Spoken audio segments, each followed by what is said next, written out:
Mám pre teba jednu krásnu sebaláskovú techniku, pretože je to všetko o tých vnútorných debatách, ktoré máme v hlave. Vždy, keď ideš okolo zrkadla, keď sa na seba pozeráš, kľudne aj vo výklade, tak sa na seba pozri a povedz si, jaká kráska to na mňa pozerá. Milujem ťa. Si nádherná. Máš krásne oči. Ty máš jaké krásne vlasy.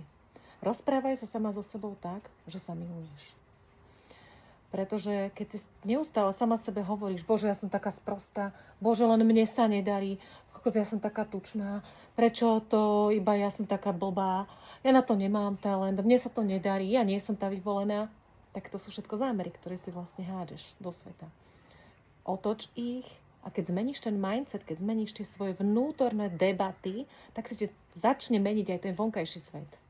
Takže ešte raz, vždy keď budeš sa pozerať na seba do zrkadla, tak si povedz, milujem sa.